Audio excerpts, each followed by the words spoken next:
The meeting of two worlds. Long before colonial rule. Before European empires carved Africa into territories. Before the scramble for Africa. There was a time when African kingdoms controlled their own diplomacy, trade, and alliances with the outside world. And in the mangrove swamps of the Niger Delta, a remarkable partnership emerged. A partnership between the Itsekiri people and the Portuguese people. It was a relationship built on trade, religion, royal diplomacy, and global ambition. But it also reshaped the destiny of a kingdom known today as Warri Kingdom. This is the story of the Itsekiri Portuguese alliance. A story of African kings, European explorers, and a prince who crossed the Atlantic to become royalty in two worlds. The Niger Delta before Europeans. To understand this story, we must first travel back to the 15th century.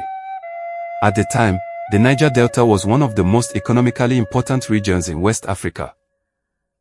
Its rivers connected inland trade networks to the Atlantic Ocean. Palm oil, pepper, ivory, textiles, and other goods moved through the creeks and waterways. And among the dominant peoples of this region were the Itsekiri people. The Itsekiri occupied areas around the Warri and surrounding riverine territories.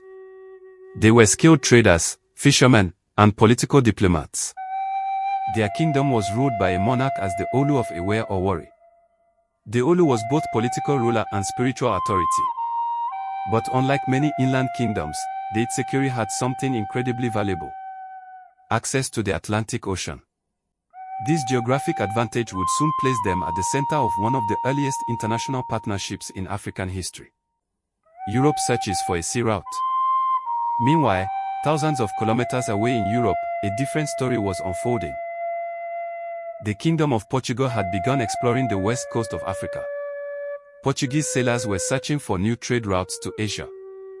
But along the way, they discovered something equally valuable: the rich trading networks of West Africa. Under the sponsorship of Prince Henry the Navigator, expeditions began mapping the African coastline. By the mid-1400s, Portuguese ships had reached the Gulf of Guinea. And soon, they sailed into the waters of the Niger Delta. What they found there surprised them. Instead of isolated villages, they encountered organized kingdoms with rulers, markets, and established trade systems. Among these kingdoms was the emerging power of the Itsekiri Kingdom. The first contact. The first meetings between the Portuguese and the Itsekiri were cautious but curious. Portuguese ships anchored near the Delta waterways. Local traders paddled out in canoes. At first, communication was difficult. Different languages. Different cultures. Different words. But trade quickly created a universal language. The Portuguese offered goods from Europe: iron tools, textiles, beads, mirrors, weapons. In exchange, the Itsekiri traded ivory, pepper, palm products, and other regional commodities. These exchanges soon became regular. Portuguese traders realized the Itsekiri were not just middlemen.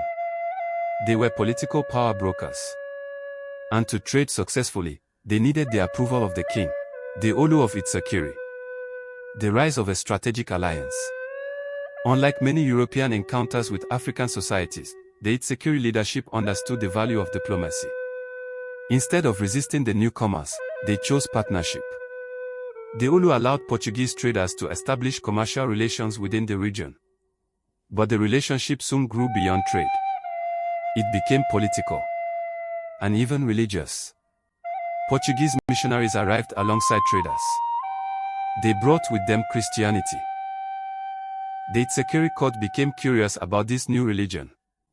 And gradually, elements of Portuguese culture began entering the royal palace. But the most extraordinary chapter of this story had yet to begin. Because the relationship between the Itsekiri and Portugal would soon produce something almost unheard of at the time. An African prince educated in Europe. The prince who crossed the ocean. In the early 1600s, the ruler of the Warri Kingdom made a bold diplomatic decision. His son would travel to Europe, specifically to Lisbon.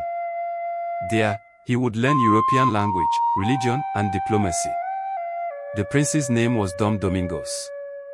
When he arrived in Portugal, he was received with curiosity and fascination. An African royal in Europe was rare. But Portugal saw strategic value in the relationship. The prince was educated in Catholic traditions and European governance.